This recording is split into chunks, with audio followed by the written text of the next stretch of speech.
Throughout human history, a number of evil experiments have been carried out in the name of science. We all know the stereotype of the mad scientist, often a villain in popular culture. Yet in real life, while science often saves lives, sometimes scientists committed horrific crimes in order to achieve results. Some are ethical mistakes, lapses of judgment made by people convinced they're doing the right thing. Other times, they're pure evil. Here are some of the worst experiments on human subjects in history.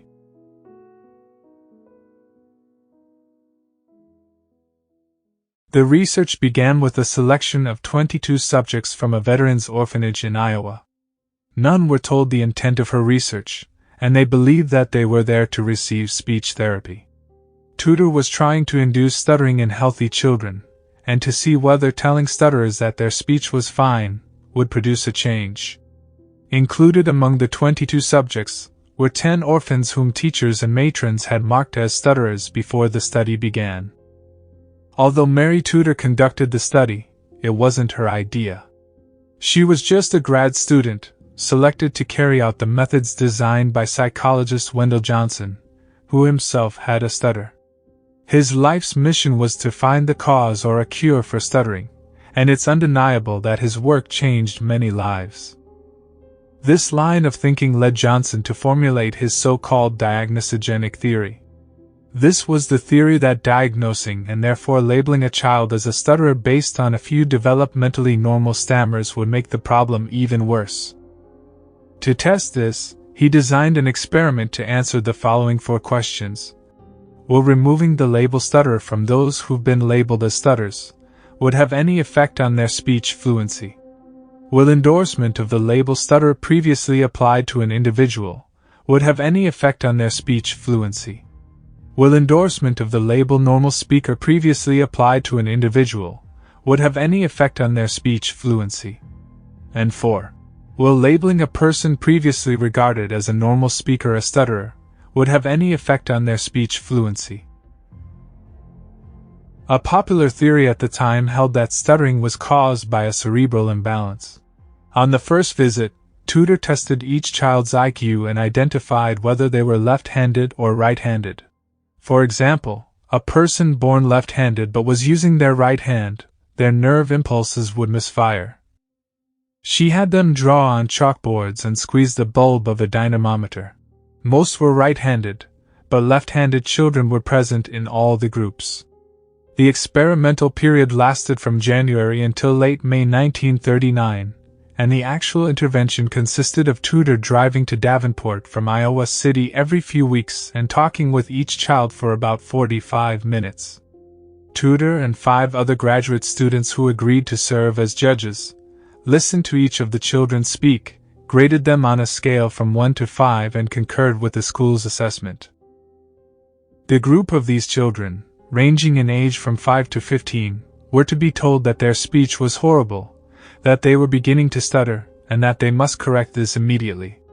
And the final 6 children, similar in age, were normal speakers who were to be treated as such and given compliments on their nice enunciation. Their teachers and mentors were told to listen to their speech all the time very carefully and stop them when they had interruptions. Let's take the case of Norma. She was just 5 years old, the youngest in the study. Norma did not have a stutter, but it was Tudor's job to convince her that she did have. Norma was asked to tell the story of the 3 bears.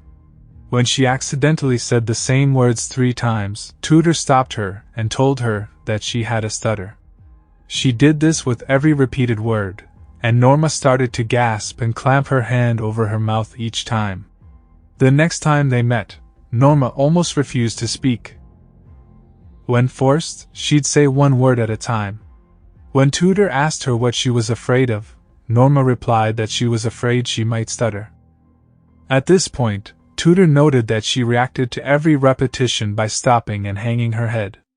She looked down practically all of the time, she seemed inhibited, and she didn't smile. After 4 months of visits, the damage has been done. Norma's speech became short and jerky. As a result, her fluency had dropped and her number of interruptions had increased. Another 15-year-old, Hazel Potter, suffered even more striking effects from the study.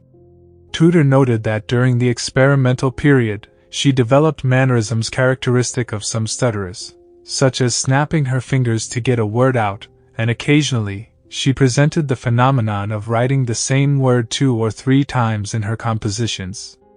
Every single child was fully convinced they had a stutter, repeated multiple words during speech, and were extremely ashamed of the fact. Tudor often commented that they'd sink in their chairs, their faces would turn red, and they'd often refuse to speak altogether.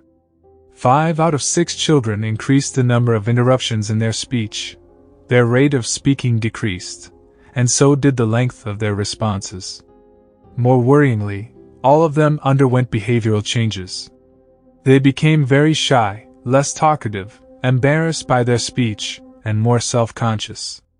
This was, of course, exactly what Johnson was hoping to see, but it was emotionally taxing for Tudor, who was finding it increasingly difficult to remain detached.